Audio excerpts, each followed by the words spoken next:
Welcome to Breaking Financial Chains, where we combine practical money guidance with emotional healing to help you break free from financial limitations. I'm Tanya Riverson, your financial wingwoman. Welcome to this episode of Breaking Financial Chains. I'm so happy that you're here. This episode is potentially a little bit controversial. However, it's something that I'm sure many of you can relate to. It's certainly something that I carried for a very long time in former relationships. And to some extent, I guess, I carry it now to some degree. And we can get onto that. But the episode is called The Default Parent Syndrome, balancing family, work, and obviously the finances. It wouldn't be a Breaking Financial Chains episode if we weren't talking about the finances. So the theme in this episode is about the invisible load, the capacity that we have and an awareness of that capacity, and the financial reality and what that can mean for so many of us. So it's that whole myth piece, isn't it, around the myth of having it all. We can hold down the job, we can run the home, we can have the family. If you're the one that they call first for school, for food, drama, bills, birthdays, then you're likely the default parent. And I think most of the people that are listening to my podcast that are my people, this is going to apply to you in a lot of cases. But it's costing you more than time. This has a knock-on effect in absolutely every area of your life. This isn't about blame. It is about burnout for you, the listener, my people. This is what's happening to you, and it's something that we need to have an awareness of rather than a blind one step in front of the other, continuing to keep going because you always have. So first of all, what is the default parent? The one who remembers everything, from PE kits to dentist appointments to Christmas presents, birthday presents, outings, everything alongside everything else. The business, the big stuff, the bills, the household things that need to happen. You are also likely the emotional container for everyone in the household. When we're having a bad day, when we're having a little bit of a meltdown, when something has happened outside of the home, you are the safe place that everybody comes to. But alongside this, you're often also running a business or holding down a demanding job. This isn't your only job that you're doing because you're earning and providing at the same time. So from a financial viewpoint, why does this matter? Well, earning capacity isn't just about income potential. It's about available energy. It's about what we have to give. How many spoons are we dividing up amongst all of the things that need to be taken care of? If our working day makes up most of the space that we need, we still need to have some spoons left over at the end. You can't strategize your way to more income if you are already at capacity. That is a fact. That isn't something that at some point in the future, when I have more time, I will deal with this. This is something that we need right now. So if you're in a position where you're thinking, I want to change things financially, then it's something we have to be intentional about. Otherwise, we're never going to get there if we're waiting for this to be presented to us on a plate. It's important to remember emotional labour is labour. It is work, and it impacts your financial bandwidth as well. And it can come from all areas. How do we know when we're there? Well, we need to have an understanding or an awareness of the common signs that you're at capacity or even over capacity, as may be the case. So if you find that you're snapping at small things, that everything becomes really hard work and you just don't have the patience to be able to deal with the small stuff that often gets presented. When you're forgetting your own appointments and goals, or we're sidetracking those steps that you want to get in for the day. For example, I'm just thinking of something that I'm trying to juggle and figure out how I'm going to fit those in. And I do it by breaking it down 3 short 30-minute walks in the day. But if you find that you're letting that slide, or drinking enough water, or whatever it is that your goals are, then you know that you're not making enough time for yourself. If you're feeling guilt for working and guilt for not working on those times when you have made plans to be with family, or you've made plans for yourself, another classic sign that you're at capacity. Constantly firefighting and never getting ahead is another example that you're at capacity. You're just not able to keep on top of everything. There's always somebody that starts to shout before you can get to something needing to be done. And if you're feeling like you should be earning more, in inverted commas, I should be doing this, I should be doing that, but you can't find the time or the capacity or the brain space to be able to figure out how you're going to do that, then you're likely already at this point. And what happens, particularly as you progress through the decades, through your working career, the more income that you earn, whether that's in self-employment or employment particularly, then that comes with more responsibility. The same happens in our home and personal lives. The more income that we earn and we upgrade the house and the car and the holidays, all of a sudden we've set that expectation, or we've set the bar at how much things cost, so our mortgage payments and the car payments, etc., which means that we have to consistently earn at that level to be able to cover that financial responsibility and that financial liability, which is pressure. And if you're the default parent, that can feel especially heavy when you are relied upon to bring the income into the household to cover set responsibilities. Without support or systems, more income also then equals more stress.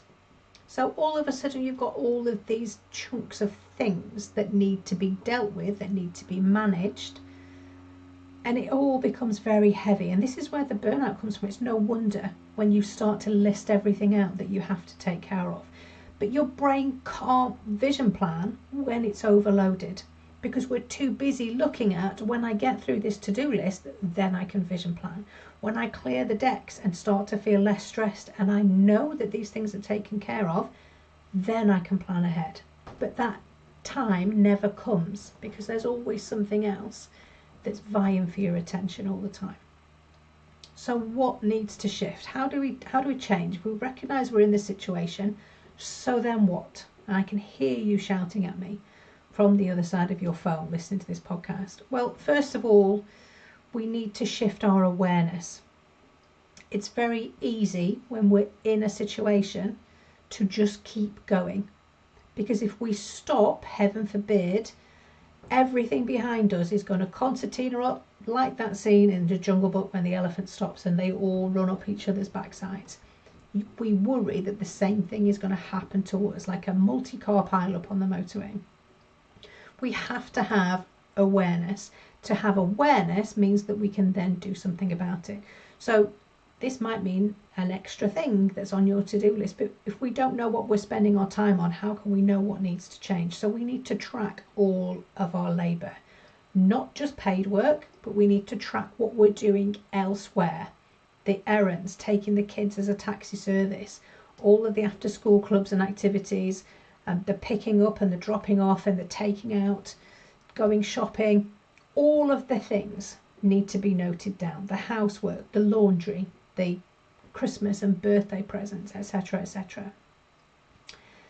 Delegation is something else that needs to shift.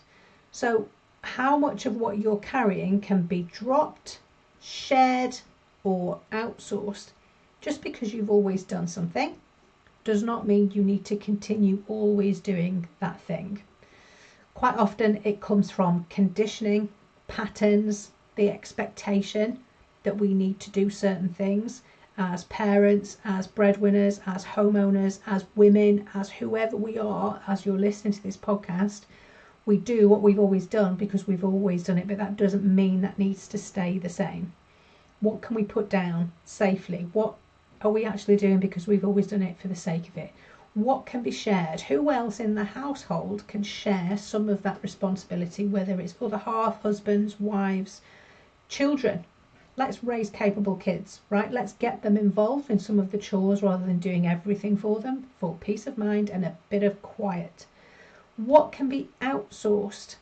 Get a cleaner, pay for a laundry service, meal prep services, if that's something that can be delegated. If you're in a financial position to be able to afford to pay for that, then by all means, if that gives you that time back and that capacity and that space back, then this is a valuable investment to be able to give you that space. Having clear boundaries. If you are in employment and you're tracking your hours and you're not working in 9 to 5, which, let's face it, as your income and responsibility increases, the less likely we are to be sticking to a 9 to 5 time spent role. It's likely that we might be working later, we might be bringing work home in the evenings and the weekends, and we're thinking about work in the shower or on the commute to work, or however it is that we're thinking about things. So having boundaries is super important. Yes, okay, you may need to give more than the 9 to 5, that might be the stereotypical expected work day, but how much do you want to give? Could you give an extra 2 hours? Could you give an extra 5 hours over the week? How much are you prepared to give? Because if we're giving more to an employment position or on the self-employed business side of things, then that's less for us. That's less for other things. So where are we going to draw the line? Setting those boundaries and protecting them. Because this is about self-belief as well, and understanding that when we set a boundary, we can trust, self-trust in ourselves, that when we say it, we mean it, because we are actually worth protecting. Our bandwidth and capacity and emotional space is important for those long-term future plans. And if we're not looking after that now, then nobody else is going to be doing that for us. Super important. Permission, self-permission. Rest is not a reward. To be able to function appropriately at our absolute best, we need the time to be able to switch off. We need the time to be able to rest. And that's not just the time we spend asleep. That's the time that we give our right brain an opportunity to stop running the show, to be a little bit creative, to lose ourselves in a book, to go for a walk, go to the gym, go swimming, whatever that might look like for you. Taking that time, giving yourself that permission to switch off, to allow space, to allow for those plans to maybe start to filter in again, particularly if it's not something that you've done for a while. Sharing the load in the home is super important. Talking to your partner, husband, wife, talking to your family, talking to your, I was going to say older children, but it's all children.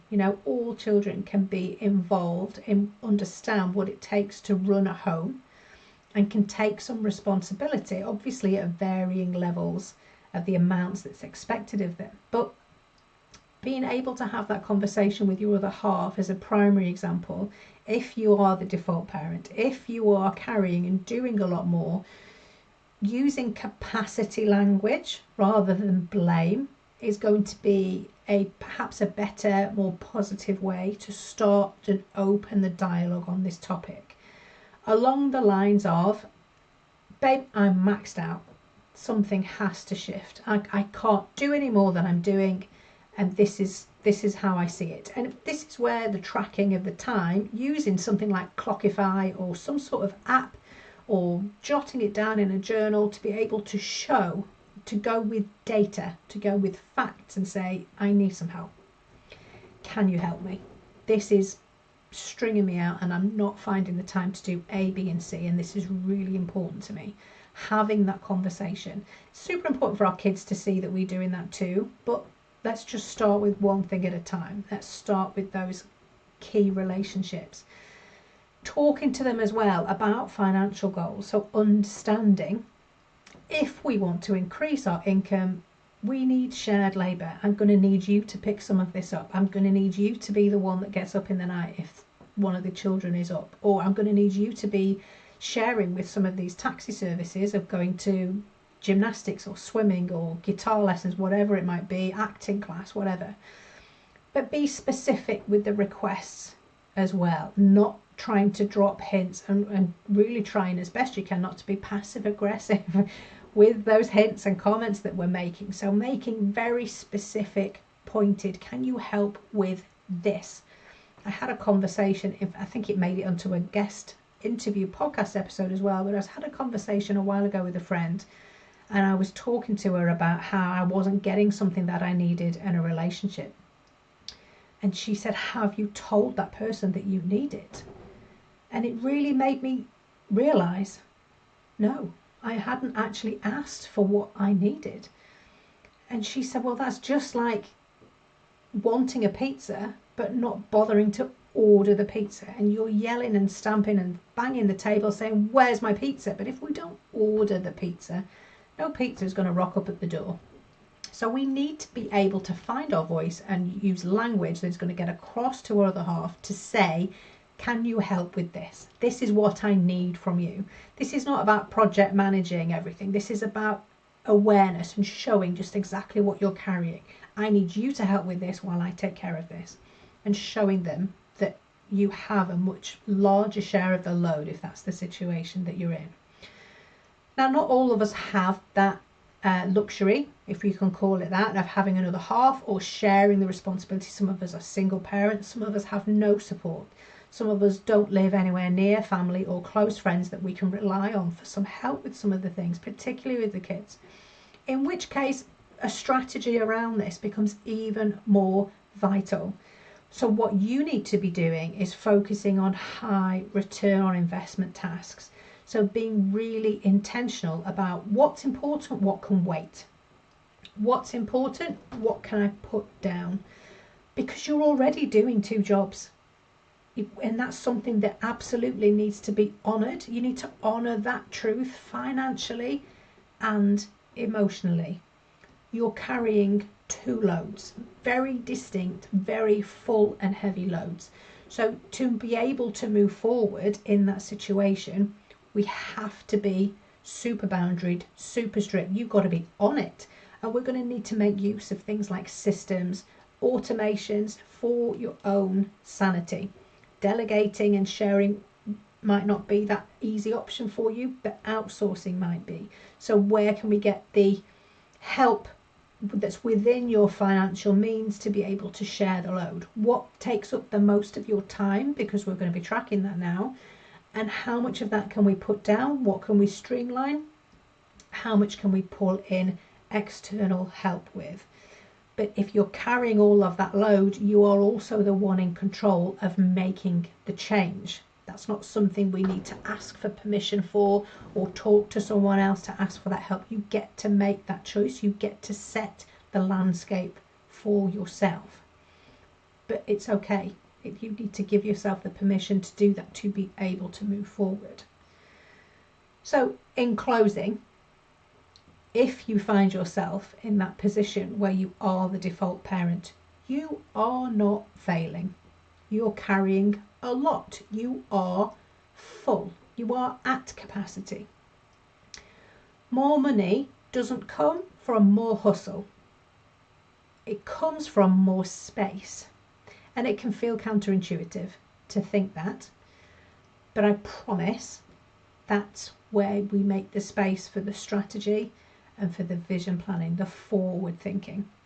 The most powerful financial strategy might start with asking, what load am I carrying and what am I willing to put down?